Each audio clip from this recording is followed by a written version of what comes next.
background. I'm going through a change in here. All right, and we are live. Welcome back, one and all, to the latest and greatest tech talk on Wednesday night, Unhinged Tech, with myself, Tech Odyssey, Adam, and we have English Dan Reviews. I'll let you guess his middle name. It starts with a D. It's not Dan, it's Dumbo. It's actually geez, God. What? I've already started. He's already started. He's committed. Let's take a look. Yeah. Get your Oh, forehead and your cleavage out. Swear to God, What do this we is do about your? G-rated. This is Well, I mean, you G-rated, hit woman. the top button, so nobody has to see that. Jason, hello. Joshua, anybody else that's in here? Big dog. So apparently Dan here is a Calvin Klein fan. So I didn't really. put two and two together because he's always wearing the CK hats.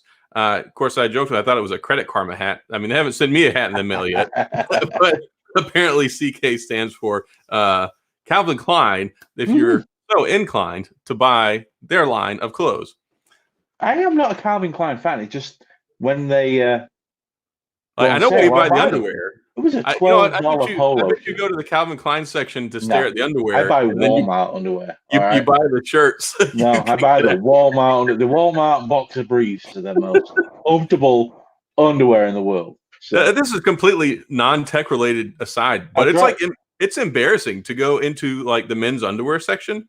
Like if you walk by the women's, everything's just hanging out, but you go by the men's section, and every single one of those pairs of underwear you go to buy, other than Fruit of the Loom, has somebody who's in much better shape than you are, and all they're wearing is just underwear. And I feel terrible going up to the cashier checkout line. Like, here, this is what I'm going to wear. Look at the man on the front. Do you think I'll look like this when I put them on? Oh, goodness. So there's been a lot of stuff going on today. I got a couple people in here. Simply Textured, Josh, Big Dog. Welcome all for being here tonight. Thank you for coming to hang out with us. So Friday's a big day for a lot of people. A lot of positive reviews as well. Yeah. Really positive. Yeah, I know that I mentioned like last week I was on the fence about it, but I went ahead and pulled the trigger and I ordered one. So mine will be here on Friday. What I'm seeing today, that camera is pretty decent for what it is. I mean, all right, it's got no night mode, but the portraits don't look bad considering it's a single lens and it's all software.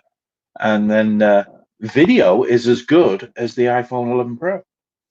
Yeah, the video should be good. The only thing that I'm seeing is some of the stuff with the portrait shots, that bokeh effect. The edge detection just isn't as good. But I mean, it's trying to do all of it with one camera. Yeah. And it's not a hardware issue. I mean, it's not a hardware issue from the standpoint of the processor. It's just the limitations of the camera itself and the one lens. So Apple won't say which camera it is if it's actually the old the old iPhone 8 camera or from the 10. So they're not saying. Well, I saw some pictures, and I guess what's her name, Sarah Dici, or how you pronounce her last name? She had put some camera samples up today between the 11 Pro or 11 Pro Max and the new SE2, and shot for shot, the normal pictures look okay. The only thing that really is a bit of an issue is it's kind of blown out when it comes to the edge detection and things like that. So, and she was really good with it though, and you could see like the hair and when you looked at it with the SE camera, I mean, there was some definition there, but you just couldn't see all the individual strands and stuff. You don't get all the details and everything. Absolutely. I mean, I'm going to say at $399 though, other than the Pixel 4a and the 3a, it's probably the second best camera in that range. Oh yeah, for sure. Like nobody that's one of these things is going to be hurting at all. No, not at all. I mean, the only reason I couldn't go to that from my iPhone is the 4.7-inch screen. I couldn't do it. Yeah, and the funny thing is, people say that it's a small phone, but the iPhone 8 or the iPhone SE is basically the same size as the 10 and the Pro. It's just that it has bezels. It's not all screen. Exactly, it's not a big phone. People are not really missing out. People are like, oh, it's such a small phone. Like, it's the same size. It's just has bezels. And that's what I couldn't do. I think I've missed Touch ID.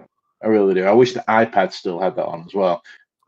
Because they put the camera in. I mean, I like Touch ID. I think it's great. I like Face ID is great on the phone, but on the iPad, you use your iPad usually, the lengthways, what do I want to call that? What orientation, whatever. But the camera's at the top, so you're covering it up with your left hand most of the time. It's Yeah, like, oh, this right here. Wait for the and LG Velvet. I'm really excited about the LG Velvet. I haven't really been mid-range excited as about. well. I haven't been excited about anything that LG's done in a long time. Like I like their phones, but there's nothing that's really to me. It's just kind of like bland refreshes every year. Like Hmm. the V30, the V35, the V40, the V50, they all look almost exactly the same.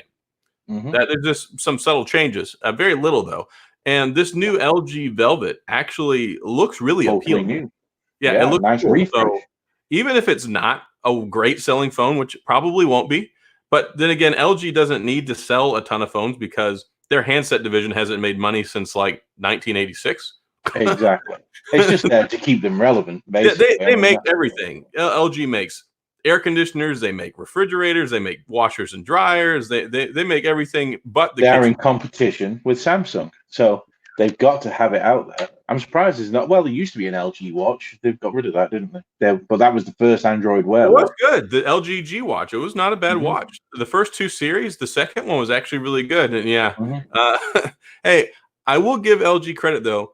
I was a little frustrated, like when I did my 72-hour review of the Hmm. V60 because it was still running a February software update. But just a few days ago, it got the new update, so Right. it's current as of April now. So Yeah, I that's was pretty really good for surprised. LG. Yeah, I didn't expect that till like probably June. Yeah, So exactly. but they've Yeah, got that's pretty good. The G8, the V50, and the V60 are all running Android 10. I don't know Hmm. about the G7, Don't but know. the G8 was a great phone. I love the G8, Yeah, and it have a really did. video on that. It did not get the publicity on it because, of course, it's LG. And it was so funny to me that the hand ID gesture got made fun of. They got thrown into the gutter over that, and And then then out now comes Google. woo, Yeah. we, we invented Uh-huh. it. Oh goodness gracious! So many things. That LG Velvet though, it's going to have the Snapdragon 765, I believe. They call it like the 765G, huh? Because it's got the Yeah, five. Because isn't there 5G. a 765 and a 765G? That I don't know of. I've only seen a 765G. I think there's two. There may not be. I could be I completely thought there wrong, was a but lower one, a 725 that was LTE. maybe it's a 745 or something. I know Maybe. I know the 65 is the only one that comes in Hmm. 5G, but I know that there are lesser 7 series Yeah. Snapdragons that are coming out, Hmm. and they're good chips. Really, Yeah. if you put them next to each other, I don't have the benchmarks and the numbers next to me, but when I was I don't looking at think people would notice a 765 to an 865. I really don't think it's when going to I be that looked dramatic. when I looked at the benchmarks on the 765 and like 735 or whatever last year, um, I want to say that on the Geekbench and the benchmark, it was like basically about a Snapdragon 845 as far as Yeah, power. And like when you go absolutely. back, like the Snapdragon 6 series stuff, like the 660 that's like in the BlackBerry Key 2, the 660s, isn't it like the 670 that's in the Pixel 3? I thought it was a lower one. I don't know. Either way, I mean, the benchmarks on those are about the same as a Snapdragon 820 or an Hmm. 835. Whereas when you used to talk about a Snapdragon 6 series, like the 625, the 636, the 635s, the lower end ones, those really were they were quite a bit behind. But really, as we've gotten farther along in technology and the Hmm. nanometer thickness on these processors is getting so much smaller, Yep. there has been some significant upgrades in the mid-series tier chipsets. Sorry. Um, yeah, see, Tobes down there says it's 725 and 765 for the 5G. And I'm good. Yeah, the Snapdragon has a 670. Hmm. Woo, Oh, I'm it good. does? Did Yeah, not know I knew that. it. Okay, there you go. Thanks, Tobus. Hopefully, I pronounced your name right. Hopefully. Yeah, hopefully. I tried I really. think I think them Velvets, if they come in at around 599, 699, I think they'll do all right, if they can make the software a little better. I've not used the V60 yet, so I don't know whether they've improved any or it's It just is typical improved. LG. It is. So I really like the LG G6, but I absolutely hated the software on it. And then with the LG G7, they finally updated it, and it was better. Mhm. And then especially when it got Android 9, it was way better. And then the V50 was the same thing as the G8 when I got it, running Android 9. Yep. And then I was a little disappointed with the G8 and the V50 because I expected them to go a little bit better with the software. But the stock swipe gestures and some of the other things that they included with the V60 is markedly better. It's Mhm. still not perfect. It still has a bunch of LG crap on there because, of course, they're LG. So they're going to throw that Mhm. on there. And then they're all carrier locked right now. There's not an unlock model. So then you have tons of the bloatware. I find But that really bizarre. I don't get the point of it nowadays because No. it used to be like if you had AT&T, you got like AT&T contacts, AT&T hotspot. You got like these things that kind of filled service roles. Hmm. And now it's like there's nothing. It's like, why are No they on reason. there anymore? Like, why do I need Yeah. AT&T contacts? I have Mhm. contacts already on Android. Yep. So it's like it's And what's maddening. annoying is you've got companies like Samsung who are trying to get away from that, and they're cutting a lot of that out so you don't have double apps. But like you say, along come AT&T, and then double the apps anyway with their crap. I mean, on a Samsung phone 2 years ago, you had 3 different ways of looking at your contacts. Yeah, and it's maddening because when you select an option, it's like, which one do you want to use? Yeah. And I still have that problem with a couple of apps on my Samsung. I want it to default to gallery, but there's no option Hmm. to choose the default. So then every time it pulls up, it's like, which one do you want to use? Yeah. It's annoying. Oh, apparently, I'm Definitely annoying. vindicated here. There is a 65 and a 65G. But they're both 5G. The one Oh, that's not 5G is the 725. well, that makes even less sense then. And it's a whole 100 gigahertz quicker. It's probably a regional thing. It probably has something. It's got to be regional. You would have thought so. I don't know. Most Otherwise, I definitely. just don't understand it. There's so many weird things when it comes to the US, though, when it comes to these CPUs, because for the longest time, Samsung was locked out of the US. They couldn't put one in Yeah. here, Hmm. and now they can. But I don't know what kind of stuff is going on behind the scenes. And it was funny that finally ended with the Samsung Galaxy S8 Hmm. because Qualcomm could not produce enough of their Snapdragon 835 chips, and Samsung had to pick up the slack and help them make the 835 chips, which was why the G8, the S8, had the sole right to launch with it, and nobody else could launch with it before them. And Hmm. that's one thing that ultimately I think put LG into this doom spin cycle. LG could not get their hands on an 835, and No, usually, they usually went with LG an 821 plus, did they? they If I were remember rightly. 821. Hmm. So typically, LG would release right around or right after Samsung, but they would already have the same chip. Actually, LG would usually launch a little earlier, and Yeah. for once, LG could not launch with the latest flagship chipset. Hurt them that. Yeah, and it hurt them. I think it really did. So that's one of the things that happened with the G6. When the G6 was a great phone, a lot of Build people loved quality on the G6 was fantastic. I loved the curved screen. Even the LCD panel itself, I thought was really good. It just looked a really good phone. Just a shame that it had like Lego software on it. It was all it. bright Oh, and it was blocky. so It bad. was like TouchWiz from 8 years ago. It was, ooh, come on. And that's why I refused to use Samsung phones for the longest time. I hated TouchWiz. Hmm. It was terrible on the S1 and then the S2. The S2 was one of the worst phones I've ever used in my life. So bad. The S3 was actually a really good phone, and then the S4 was really not all that impressive. The S5 was okay. I went a bit different with the S4.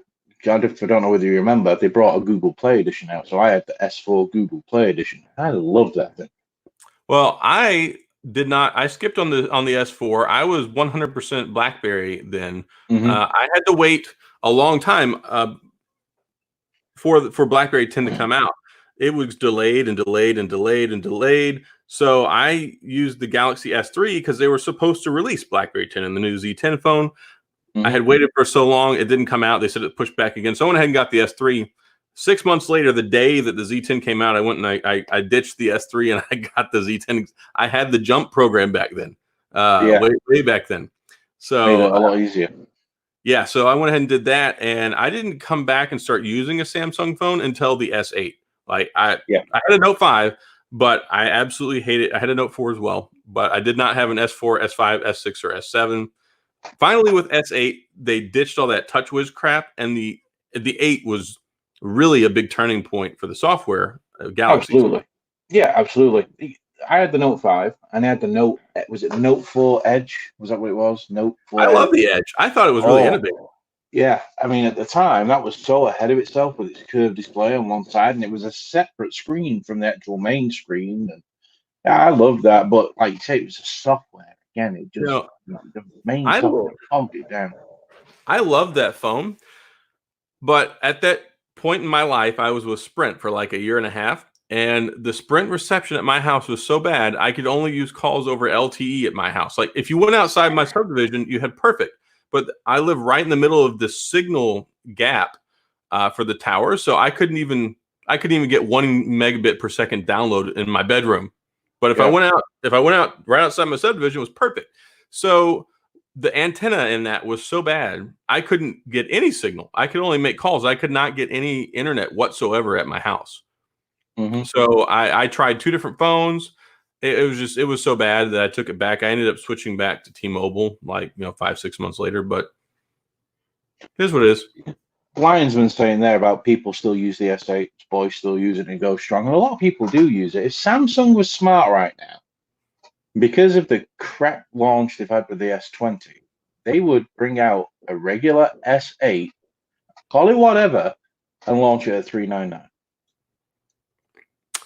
Maybe. I mean, direct competition.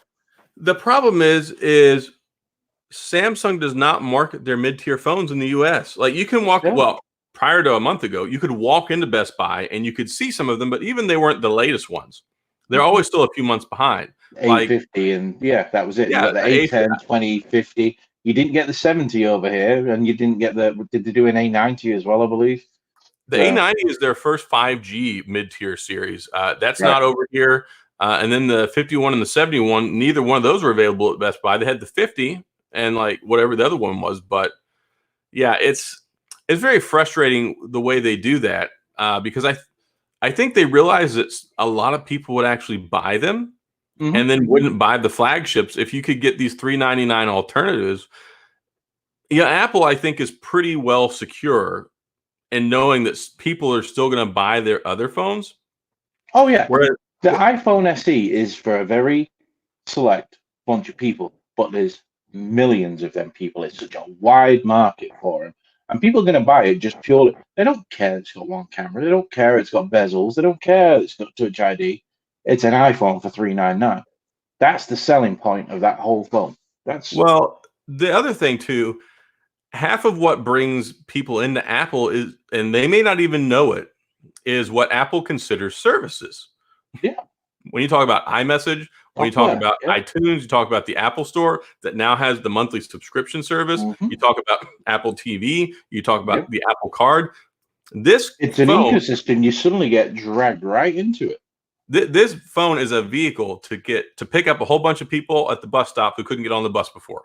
Absolutely, and it's so, like I was saying to you before, it's so easy to get sucked into the Apple ecosystem. I don't even know how. Like I said, I'm rocking an iMac. I've just bought a 12.9 iPad Pro. I got my iPhone 11, and I've got my Apple Watch that I got off Big Dog, and I've got one Android phone. How does that happen? I mean, and that's the thing. It's such a, because everything works so seamlessly with each other. And once people get used to using it, they bring them in, and it becomes everything's a massive selling point with Apple. Yeah, this right here. This is what we were talking about. There are people that are still on the old SE or on the old 6S or the 7 that have been waiting. Plenty of iPhone 6s around still. Oh yeah, I see a lot of them. Still sell them on Straight Talk and things like that. Yeah, you can get them for like $129, $150. Yeah. Great deal. I thought about getting one just to review it nowadays, but the problem is with a lot of those carriers, they're locked. Yep. For a service commitment period. Yeah, you can't unlock them. Nope. You got to have service with them for like 5 months before they'll let you unlock it. Yep. Like TrackPhone, I looked at those before and I was like, hey, this is a great deal. I'll get one of these brand new for $129. A year, isn't it, with them? Yeah, maybe it is a year with TrackPhone. They're long periods of time. Yeah. But yeah, and it's really important to have that. And they're finally getting some more diversification when it comes to their products and their price points. Because for the longest time, it was just you get this phone or you get this phone. Yeah. And now it's like you have this phone, this phone, this phone, and now it's like this phone, this phone, this phone, and that phone. Yes. And there's going to be people talk about it. And I was sitting on Scott's show for a minute before we got into here, and he was talking with Kevin Nether, the Tech Ninja guy, and they were going back and forth on whether Apple is still a status symbol. And internationally, of course, yes, it's still a big status symbol because you can't really get them in a lot of places, or they're really expensive. But here in the U.S., still is here. I think it still is. Oh, it still is. Yes, what I'm saying, it is definitely a stat. You know what proves it's a status symbol over here? When people say, "Ew, I hate seeing green bubbles." I don't really experience that much, but People like, my wife, she stole my iPhone 11 Pro Max from me recently. So she saw an opportunity whenever I was reviewing a different phone, and she jumped on it. So she used to complain all the time when she was in her group messages with like the people that she was going to school with or people she works with now. And she would get like 10 messages, and every time she would reply, it would go back to her friends individually, and then they'd all reply individually. And yeah, they've got the RCS messaging on there now, which is slightly better, but it still doesn't match up. And now, she actually likes Samsung and Android better than she does Apple, but she's so happy with iMessage now and some of the features on there. She's like, I can't go back. I like this stuff too much. I couldn't go back now. Like I told you, I worked for Apple, and my wife worked for Apple, and the amount of people that would say the only reason they buy an iPhone is for FaceTime and iMessage. If iMessage was available on Android, they would go and buy a Galaxy phone. They know it's a better phone, but it doesn't have what they want. That's it. And Apple know this. So, and it's hard. Yeah. I have a really, really hard time reviewing Apple products because I have to leave my Android product to go use them when they come out. So I'm going to get this iPhone SE, and thankfully it's smaller and doesn't have all the great things that my giant Android phones have.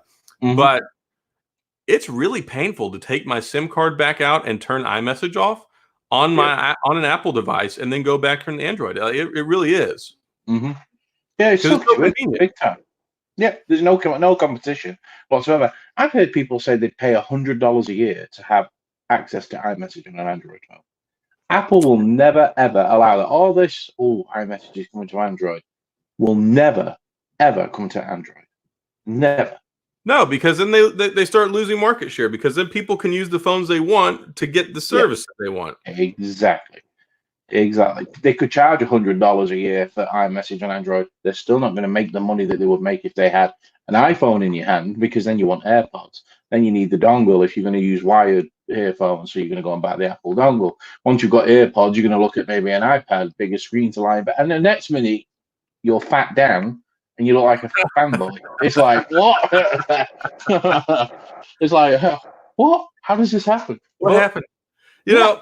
I get the itch. I was talking about this earlier, and I've been talking to my wife previously about that when it comes to like the MacBook Pros. Yeah. So I never cared really about the MacBook Pros until I saw so much stuff about people who use them to do their video processing and their video editing, because apparently they're just far superior to a normal PC. Without a doubt.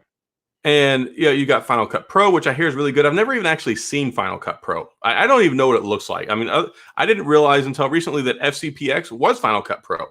I thought really? they were two separate softwares. Yeah. I was like, I hear people talking about Final Cut Pro. I see FCPX. So I wanted to Final try Cut it. Pro 10 is what that is. Yeah, it just, I have a hard time for me to get the one that I would want, which is, we're talking at least an iPhone 7. I'm sorry, a Intel i7 processor. The base 16 is perfect. Yeah, you need the 16-inch screen. You're talking a 4 gigabyte dedicated video card. You're talking an i7 with up to 4.1 gigahertz burst speed, 16 gigabytes of RAM. We're talking $2,700. Is that? I thought it was 24. That. Okay, $24.99. Still expensive. Don't get me wrong. And then plus your taxes. Yeah, by the time you get your taxes and everything, yeah, I can understand that, and it's really expensive to get into. But you don't always have to buy them from there. All right. Look at my iMac. I got an $1,800 iMac for $1,200 bucks. For my personal edification and for your education, $24.99 comes out to $2,705 after 8.25% sales tax in Tejas. That's very nice. You got high sales tax, So I 6.75 in want Dayton. one, but that hurdle to get over, like I've looked, it's funny because you can get a MacBook Pro 13-inch for $12.99. No dedicated GPU, which No, Final Cut Pro will still work on that, especially if you do 1080p. I could probably get away with a 13-inch because I'd only do all my videos in 1080p. It's just I yeah, don't see the point in 4K. I had a 13-inch MacBook for a while and it worked just fine on screen's too the. small though. Huh? Yeah, that's the problem. It's everything's so cramped in on it. So, and that was the problem with the 2017 what I had, because I thought, right, I'm going to go around, I'll get rid of the iMac, and I'll be able to edit around the house. No, I sat right here where I'm sat now, where the iMac used to be, and did the same thing. And that's where I was like, why am I doing this? Just sell it and buy a newer iMac. So, Well, my thing is, I have my gaming PC. I always use this. I use this for work from home. I use this for playing video games. I use it for my video editing. I have a big, 2K or Quad HD Plus resolution monitor. There are some people out there who really get their jollies out of correcting people on oh, 2K I know. versus. Yeah. It's like just QHD is not 2K. okay. Shut up. It's so similar. It's so similar. It's Nobody like, can get it's intangible to the human eye. yeah. Who cares? So I have this Quad HD Plus monitor, which is fine. It's 144 hertz refresh rate, all that great stuff. 27 inches. It's got adaptive HDR technology. I really love this monitor. It works out great. I have a really hard time thinking to myself, let me ditch this to go to a 13 or a 16-inch MacBook so I can edit my stuff. See, and that's where I would say to you, What I've just done. Yeah, I mean, the screen on this thing is phenomenal. The 5K, Now, it is phenomenal. Things does the iMac? Sorry, the iMac? Does it have a dedicated GPU? Yeah, this one's got. Oh crap! Which one is it? But it's got a 4 gig dedicated GPU. It's the Radeon. Which one is it?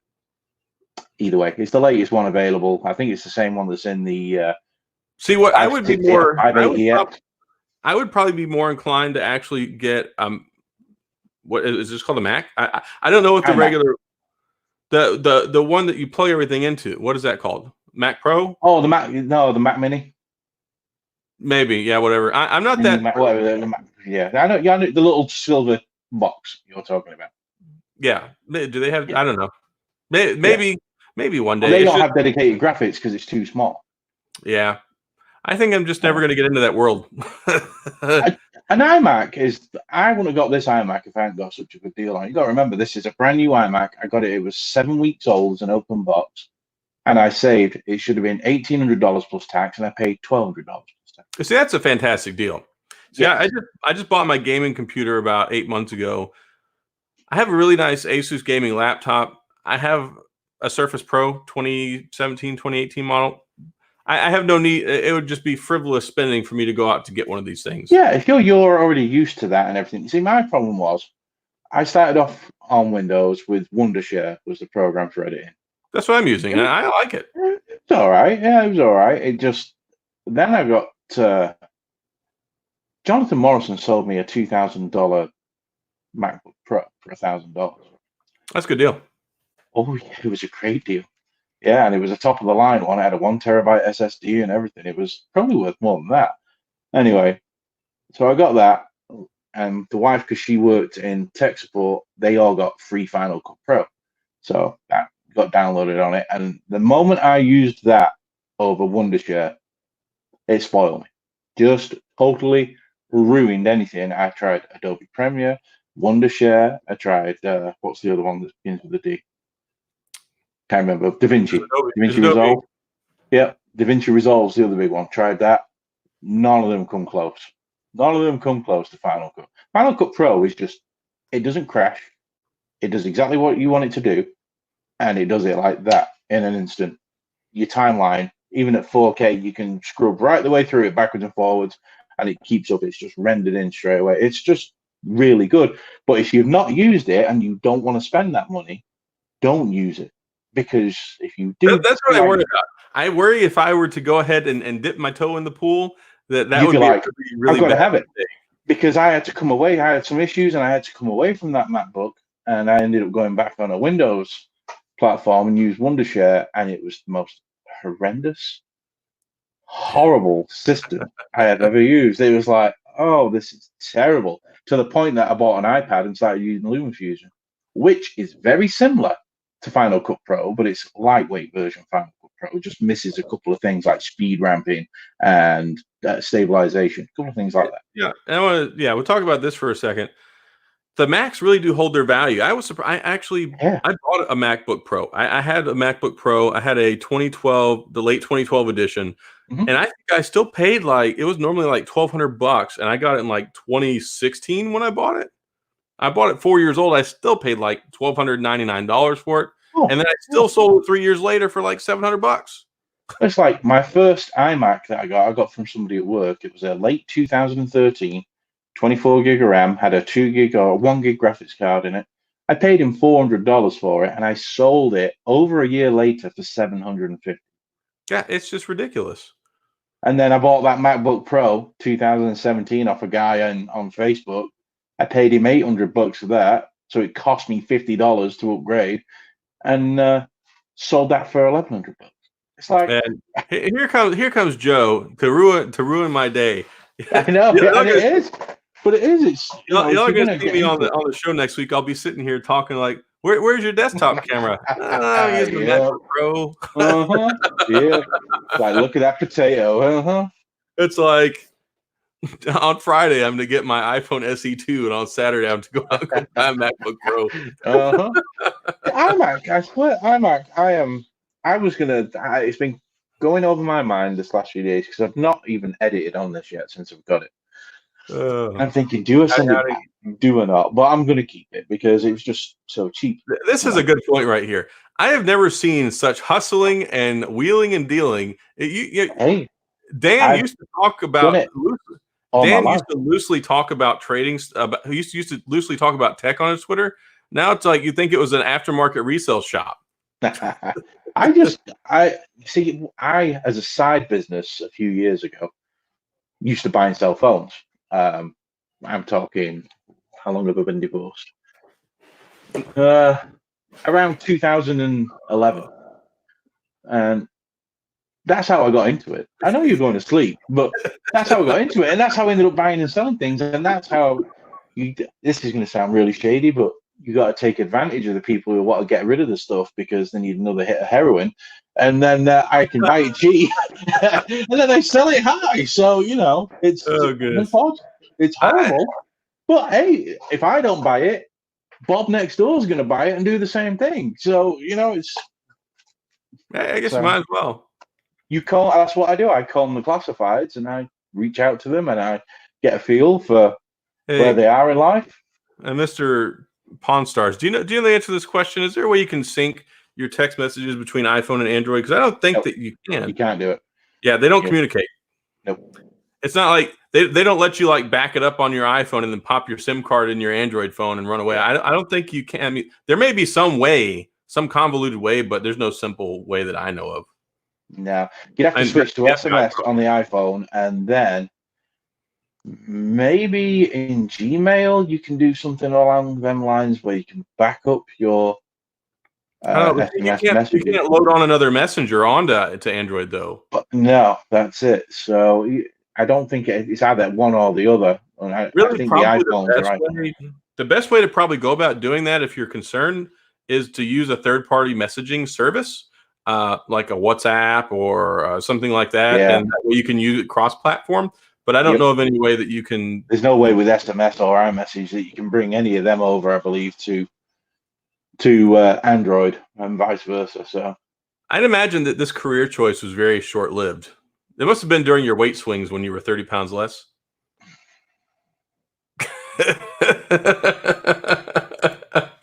Oh, goodness gracious. So obviously Joe knows there was a male prostitute. Well, his credit card isn't the question isn't the question why does Joe know that I was a male prostitute? He must have gone to your OnlyFans. Yeah. And he is my only fan. That's it. So. So another exciting thing today in the tech world, Don't we you know dare about. say what I think you're going to say. Don't even put the word exciting for $1,000 Motorola phone. So the exciting thing today, the Motorola Edge Plus. Looks nice. And then the Motorola Edge. So the Motorola Edge Plus actually, it caught my eye. We're talking, of course, my camera can't right now. Boop. God, I hate this thing. There we go. So we're talking about the Edge Plus. The sucker's got a Snapdragon 865. It's got 5G. It's got the Cascade, the waterfall screen that you can actually use, kind of like the there's software. It's made it so it can be separate from the screen. There's some really intriguing things about this phone, and I have less heartburn over buying a $999 Motorola than I do a $999 OnePlus. No, you want to know why? Because Motorola are owned by Lenovo. Kiss goodbye to any update in the future. Well, no, the reason I say that is Motorola, to me, is a more established. I know they got bought out by Lenovo, but they are a more established name in the phone business to me than OnePlus is. I think that, I was having a conversation about this somebody else the other day, and we were really, really like completely adamant against $1,000 smartphones here just 2 years ago. I remember when the iPhone 10 came out, I was like, "Holy cow! They want $1,000. I'm not paying $1,000 for this thing. That's asinine." And then along came, the Samsung phone. So now we've got all of these new phones that are $1,000, $1,200, $1,399. It's just $2,000 if you've got a fold. It's getting astronomical. Don't you shame me. Hold on. Let me look up the prices again. These over expensive phones, they're just over expensive. These bougie effers. They're trying to take me for my money. But you talk about, they went through the growing pains. They had to hold up to the public scrutiny. And the first year, everyone was like, "No, that's ridiculous, $1,000 phone." And then the next year, they're like, "Oh, take my money." It's like, it's okay. It's like, it's not $1,000 anymore. And once you get used to it, it doesn't hurt quite so much. That's what they're saying. Exactly. This is the first time a OnePlus device is trying to charge that much money. They're just, I think, going through that first level of scrutiny that the other phones already went through. So it's not acceptable yet. And I thought about this a lot over the last week since our last session where we were ranting and raving about the OnePlus. I don't think that the OnePlus strategy was to put themselves on the same plateau as the Samsung and the iPhone with this. I think that this was a punch. This was a look what we can do. And they know that they're going to alienate some of their base with it. And they're going to catch them with the 7T or the 8T that comes out later this year. They're going to swing back around the wagon. I think that this was just one of those things like, you play Nintendo and you're playing Punch Out, and then every once in a while you get that star and you hit the start button, to punch, what's his name, E Honda or Glass Joe or whatever in the face. Yeah. So I think what it was is it's just part of their strategy to try and get there.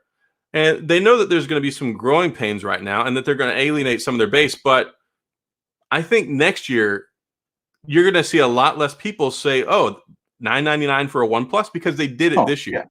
Yeah. Probably. It's just they took that first step up and they don't have both feet on that stair ledge yet. But, next year they will be. My problem with Motorola doing it is for the last 5 years, 6 years, they've been masquerading as a phone company. Yeah, at sub $300. The last legitimate Motorola phone that I bought was the Moto Z. And the Moto Z was a really nice phone. It was very much like the Moto X. It had the interchangeable backs on it. That was the first one that they started doing some of the modding stuff and the pins. Forgot about them. Yeah. The Z was good. And then the Z2 was like, eh. And then the Z3 and the Z4 are like, what are you guys even doing anymore? So, well, they made a mess of themselves with the Z line because they guaranteed that all the add-ons will work for 4 generations. So they couldn't change their design. It was like, and then nobody wanted them. No, No, they were just gimmicks. They're trying to give these things away hand over fist, and it's like, Yeah, just gimmicks. So who cares that you can put a speaker on the back of your phone or just no, stupid. yeah. So we got a couple comments over here. So Dave, yeah, the V60. I love the price point that they've got there. Some great things with it. Solid phone. And then here, yeah, I really hated when Google sold. Google were really smart though. Google didn't buy Motorola because they wanted to make phones from Motorola. Google bought Motorola so they could get all their patents. Oh yeah, all they did. that was. Yeah, 100%. they just stripped Motorola is just now a name. They don't, other than the one thing I will say about Motorola, they still have that really good Razor software for. No, they still have the good software. Oh God, yeah, don't do that. I forgot about that phone, but they have the Motorola software where it's gestures over the screen and things like that, and the shakes, and yeah, they the work great. the double shake. Yeah, that is great. It works brilliant. I'm surprised Google didn't steal all that as well, but that's all Google did. One little area, because you talk about acquisitions and mergers and stuff like that. They had to sit there. Motorola's like, you can have the entire crown jewels, but you leave us this. Yeah, and that's what it seems like. That is it. So I think that Google's wasting it. I don't think so. I think Google really wanted to. We know for the longest time the fundamental way we use phones is the same. It doesn't matter whether you use an Apple phone, a Samsung phone, an LG phone. You use them all the same.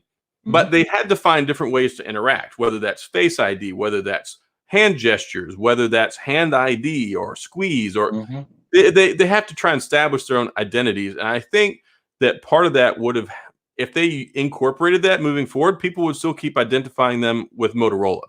And they really wanted to establish their own brand image, even though they maintained the HTC squeeze feature. I still don't get that. And I hate it. Really. I don't even know how they got that. How did they get that feature? Did HTC not patent that? I don't know. I mean, HTC did design the first Pixel and the second Pixel. And the second. Yeah. And then LG did. Because the Nexus series, I think HTC did the Nexus 5, but Huawei did the Nexus 6. 6P. Yeah. Yep. And then HTC did the Pixel and the Pixel 2. But also the HTC was still making phones. So like the HTC U11 and the U12. Wasn't it? There was an Nexus 6, right? There was a 6 and there was a 6P, and the Motorola was the 6. It was Shamu, if I remember right. They're a great big Motorola phone. Do you not remember that one? Oh yeah, the 6P. Yeah, not the 6, and then the Huawei one was 6P. Yeah, the sucker was gigantic. I remember when it came out, and I'm like, this phone is just entirely too big to use. I loved it. Yeah. Second best Nexus phone. Well, I never actually owned a Nexus device. I wanted one. I wanted one, but I just they didn't have them with T-Mobile. They had them with Sprint, and they had them with, I think, was it only Sprint that had them? No, Verizon had the Galaxy Nexus, the Samsung Galaxy Nexus. I think the 6P. I think the 6P was a Sprint and then a Google Fi exclusive. Nah.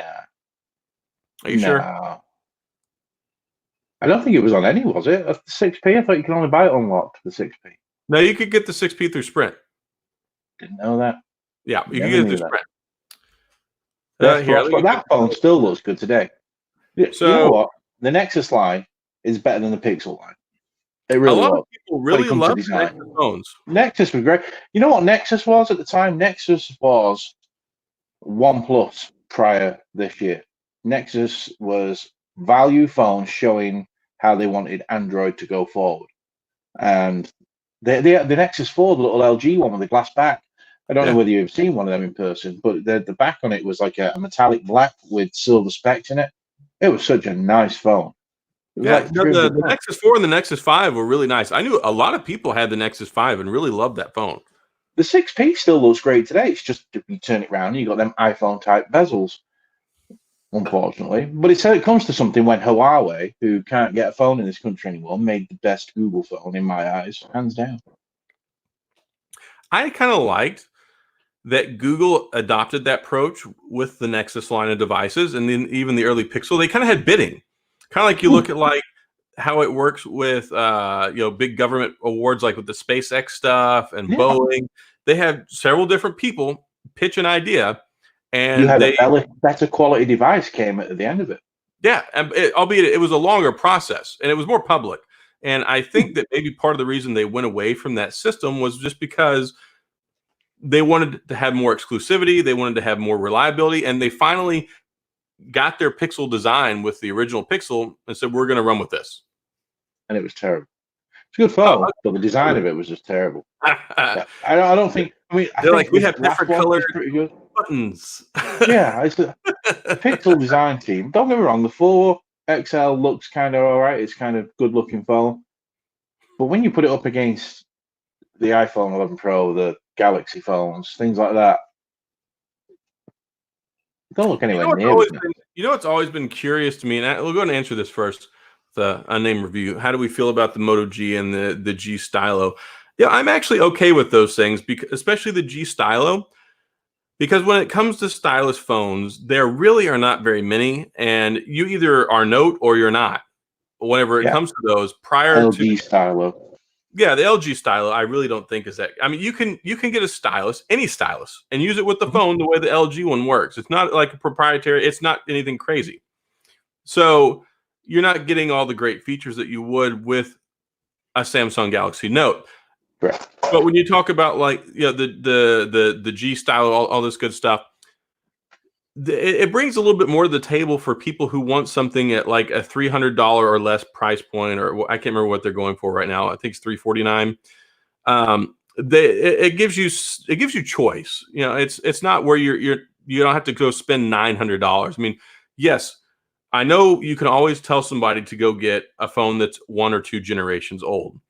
But when new phones come out, people don't look at them the same way. Mm-hmm. They want to have the latest and greatest.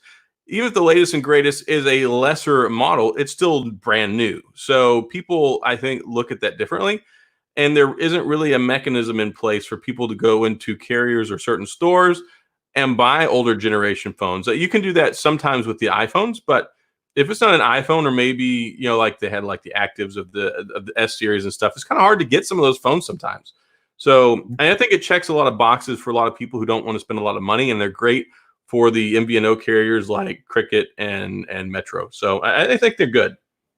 That stylo's got pretty decent cameras on it as well, from what I've been reading. They're not like horrible like they normally are. So I was really impressed. I watched the video that Mr. Mobile did on it, yes, and I gotta say, I was impressed with the camera. I mean, the video came off a little elitist to me. Like you could tell that, there was a little bit. You could the air of phone elitism, snobbery was definitely there. Like, I gotta review the thing. It wasn't being reviewed as a $350 device. It was like they were comparing it to a Note 10 or something. It was like, yeah. So if you had somebody that went into that more objectively and looked at it from the perspective of somebody who's looking at a phone in that price point, as opposed to somebody who's normally looking at $1,000 phones and has to use a $350 phone, I think you would get 2 different reactions. So, like, if I or Dan or somebody else went in and looked at a $350 phone, I would think about the people that are interested in buying that, not so much saying, "Oh, I wish I had this phone. This really doesn't stack up that well," but it's okay for a $350 phone. Yeah, I do have some criticism in that regard, but I think that somebody who's looking at that price point would be very happy with it. I think so as well. I think it's a good deal. I really do. Is it 349 or 399 the stylo? I can't remember. It's about that. It's cheap. I mean, it's got one of the slower processors in it, but still, for what it is, it's definitely cheap. So yeah, the new Moto G stylus is $299. Yeah, I think it's a really good deal. What do you expect for $300? I mean, and you can't say. See, this is what's going to really irk me about going forward now. Like you say, people are going to be looking at the Moto Stylo like snobbery, but they all say the iPhone SE. Well, what do you expect for $399? It's okay for the shortcomings on the iPhone, because it's an iPhone at $399, but your shortcomings on that Moto G stylus, no, it's not worth buying. Yeah, I don't know. We'll have to see. I think that Motorola has made some crap phones for the last couple of years, and it looks to me like they put their head on properly and went back to the drawing board and said, what do people want? What areas can we fill in this in this modern phone spectrum? And we'll make some devices. Now, I do think there's a little bit too many of them. They got the Moto Action, the Moto Stylus. It's like getting crazy now. They made like 4 different phones within like that $199, $350 price point. But it's actually the most curious thing today that came out of the Moto Edge thing. So the Edge Plus, I'm impressed by it. If you get the regular Edge, it has the same processor. It drops down to 4 gigabytes of RAM. It doesn't have an 865. It has a 765G. Are you sure? Yes. Yeah, that's what it is. Yeah, they're both 5G. It's just, but it drops down to 4 gigabytes of RAM. And I just have, whenever it Why comes not 6? When it comes to RAM and phones, there are 2 different conversations. There's they put entirely too much for no reason, because no phone is going to use 12 gigabytes of RAM, period. End statement. Never touch it. And I was glad that Google bumped theirs up with the Pixel 4. It's got what? 6. The Pixel 4 is 6. They had 4 with the 3. I thought 4 was a little too low back with the 3. For Android, you need 6. Motorola runs a very unskinned version. I mean, they run the bare bones. They just have some of their interaction gestures, but it's a very pure stock version of Android. So they don't need as much. Typically, what eats up a lot of the extra RAM is the UIs and the custom skins. Yeah, the crap running in the background that you don't need. Yeah. So if you've got, let's say, like a BlackBerry Key 1 or a Key 2 LE that has 4 gigabytes of RAM, like 2.3 gigabytes is the user interface. So then it's very easy to hit your RAM load. Whereas when you have a 12 gigabyte RAM threshold, you're never going to get close to that. So now it's like in the year 2020, with this brand new phone, they had to know that there was going to be some intense amount of criticism that they were going to receive for a phone with 4 gigabytes of RAM. But I have to ask why. When you look at a computer, it's so easy and simple to just put an extra chip in there. If you're putting in 4, it was probably like an extra 3 cents per phone to make it 6. So why go with 4? It just makes no sense to me. 6 is your minimum now for Android, for any Android device for me. Otherwise, it hangs up. The Pixel 3 XL was a perfect example of that, because that was stock Android and it had issues, RAM management problems, the whole lot. Question for you there, by the way. Yeah, I see that. I thought you would looked onto it quicker than that. I'm like, he hasn't seen it yet. No, I had seen it. I was just trying to figure out the best way to address it, because I get long-winded. I go on my little monologues. Well, you've got 8 minutes, so all right. So so with the Key 2, here's my concern with the Key 2. And a Key 2 for $300 is a fantastic deal. It's a really, really good deal, because it's a $650 phone normal.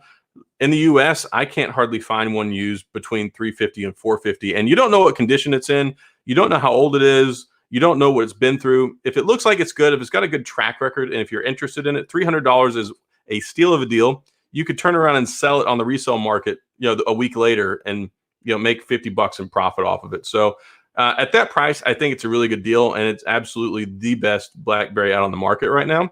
And it just got the new security update for March as well. So that blows my mind that it just got a new security update. They were sitting on a December update for the last couple of months. And with the BlackBerry mobile license, they were still supposed to be putting out monthly security updates. And like once December rolled around, they were slow with the December. I think the December came out in like January. And then it was just like crickets. And then they announced that the license is going to terminate. I mean, they still have to operate under the license the way they're supposed to. I would imagine we'll see 1 or 2 more software updates before August 31st when it terminates. And then they're supposed to still support them moving forward as far as like warranty repairs and return, stuff like that. I don't know how much they're actually going to be operating with as far as software support or updates. I think after August 31st hits, I don't expect to ever see another one. And I think that it was very strategic, because they basically, if you look at when the phones came out, the BlackBerry Key 1 and the Motion are 2017 devices, and their last update was in 2019. And then it comes to the Key 2 and the Key 2 LE. They came out, 2018. I think they're ending right around their 2-year lifespan cycle. So I think that is very strategic for the license termination. Have you finished? Yeah, I'm done. Really? Wow, that's why I sat on my phone. It was like, I have no interest in what he's saying right now. I don't even know. I couldn't even tell you what he said. I saw you smirk over there. I'm like, what in the world is he doing on this phone? People asking where did you get your Switch from today? The supermarket, the grocery store had 4. Yeah, those things are so hard to get right now. They're limited to 1 per person. They're more rare than toilet paper right now. Yeah, $500 they're selling for at the moment for the big Switch, and the Lite's like $350. I was sitting on a gold mine. So a year ago, I had 3 Nintendo Switches in my house. Man, imagine you had $1,500 there right now. I was so rich. I ended up selling and trading in the other 2. The reason being is because my little addict children play Fortnite all the time, and they put it out on the Nintendo. I was so sick. I had 3 Xbox Ones and a PlayStation 4. I was paying $50 a month in monthly online subscriptions, whereas with the Nintendo, it's like $3.99 for a family one. So I saved like $50 a month. I traded in the Xboxes. I got good deals on the Nintendos. Well, then they're like, we don't want to play on the Nintendos anymore. So then I ended up building 4 gaming computers. So now there's no online fees. 3 of my kids are running the same PC. It's got a Ryzen 5 in it. They've got 8 gigabytes of RAM. They've got a Radeon 580 or RX 580 in them, 4 gigabyte cards. They run like a champ. I built all 3 of them for like $600 a piece, and that's good. And they're good. That's good. Yeah, that is good. Can I just say something? Go for it. Have you seen the pictures coming out of the OnePlus 8 that Dave shown, the OnePlus 8 Pro? No, I haven't seen them. Are they good or are they bad? Ooh, boy, they are good. Oh, really? Oh, I mean, real. And these aren't pictures taken by people like Dave who are into photography either. These are taken by people like me and you, who I don't know whether you class yourself as someone good at photography. I'm not. I just point and shoot, and whatever comes out, comes out. But yeah. No, 3 kids don't use the same PC. I have 5 kids. I wish, all 5 of the children in my house have gaming PCs. So we have 6, including mine. They don't. Yeah, we got rid of the console life, and if they want a console, they play with their old PlayStation, or we have 1 Xbox One X, 1 PlayStation 4, and 1 Switch now. So I have the ability to play any game that comes out. But no, they play on their PCs, and they're actually much happier now. And you're not tempted to get that Series X? That thing looks like an absolute beast. Yeah, I am interested in it, but we got to see what how much it's going to be. Yeah, I think that sucker is going to be $599, dude. But it's worth every bit of it. I mean, it will be. It's going to be worth every single last penny of it. Try and strip that down and get a 12 teraflop GPU and everything that's going to have. To match in PC world, it's going to take a lot of money for what that's going to be good for a long. It's going to be beautiful. And the sad thing is so many people are not even going to have the 4K TVs to enjoy the. No, right? Let alone 8K. They'll never have 8K. They say it's 8K compatible, but they won't have 8K games. Maybe 8K movies, but it's only got a 4K Blu-ray. Wasn't the Xbox 360 4K compatible? And it wasn't until like the last. Wasn't it? No. They went with HD DVD. No. That was they started. PlayStation 3 went with Blu-ray, which was no. The Xbox 360 did, because I had the HD DVD player. I thought towards the end of their life, I thought that there was an update and you could actually read Blu-rays in them. No, that then became the Xbox One S. That's when that came out, or the Xbox One. Yeah, the very first Xbox. Yeah, I knew that. Yeah, the Xbox One. That's what it was. And they have these generational upgrades with the consoles now, which is weird to me, because it's like the Xbox One, and you have the Xbox One X. Yeah, and it's the only way they can stay up because everything's moving so fast. Yeah, they can't do these like every 6-year consoles anymore. Yeah, it's every 3 years now. It's got to be that way because they just get left behind. And unfortunately for PC gamers, if they did do another 6-year cycle, the PC games would get held back so much. Yeah, it'd just be, so there's such a gulf. Yeah, massive. That's the only console I buy this year. I won't buy a PS5. For some reason, the controller and that new controller on the PS5, it's like an Xbox controller. Yeah, it does. And they've all been going, no, the PlayStation's better as a controller. All right. There is, you know how as much as there is an Apple and Android. You know, I remember growing up. I mean, you were like 35 at this point in time, but Nintendo versus Sega, uh, and But it then wasn't like it is now. no, because everybody was like teenagers back then. I mean, there were like there were 30 and 40-year-olds who gamed, but it's not like now. All the 30 and 40-year-old gamers now were gamers when they were like 7 to 12 years old. So we've just been Absolutely. We're playing. like first gen. We've So been playing for 30 years. yeah. Yeah, like there's some intense, console dedication there. I mean, but now it's like I just buy all three of them and call it a day. That's what I'm like. I'm a gamer, so just give me the games. I don't care what's on it, whether Sony made it or Microsoft made it or Nintendo. I don't care. Just give them to me. I want them. You I'll know, play them all. I'm planning on making a video. And this is a passion project piece for me because it's not phone related. Uh-oh. My most favorite console of all time is the Sega Saturn. I love my son. I have a Sega Saturn, multiple controllers. I still have several games for it. It is fully operational. I was thinking about doing like a retro look back at the Sega Saturn.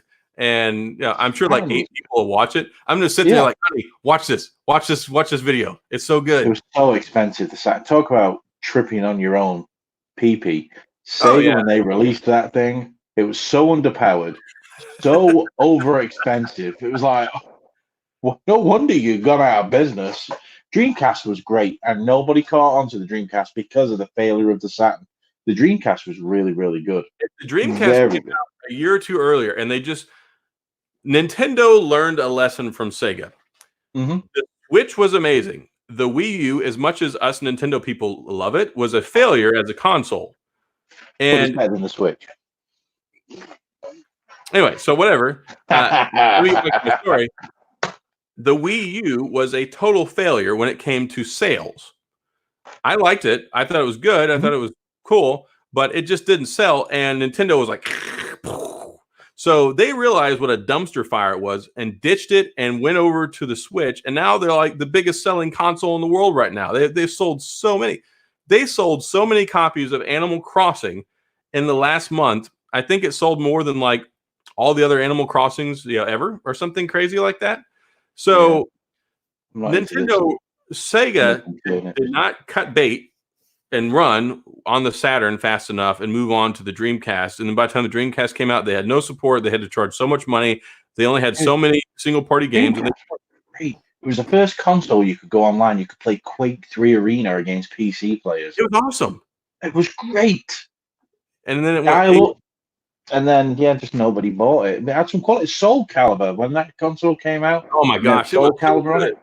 Oh, it blew everything else out of the water. Like Joe says, the controller for the Dreamcast. You don't think that's where Microsoft got it from? I've always thought that. Oh, yeah. Microsoft took that. Yeah. Yeah, definitely. So, the Dreamcast, what was funny, though, it had a very short-lived life cycle here in the United States, but in Japan, they still continued to make games for it for like 3 years. Up until about 3 years ago, you could still, there'd be like 1 or 2 random Japanese games that come out for it. Like, there's like hundreds and over like thousands of games for the Dreamcast in Japan, but there were only like 50 to 100 US titles. Yeah. You can mod that sucker and run the Japanese games on it. Oh, yeah. Yeah. Yeah, anyway. I love my Dreamcast. It just failed miserably, unfortunately.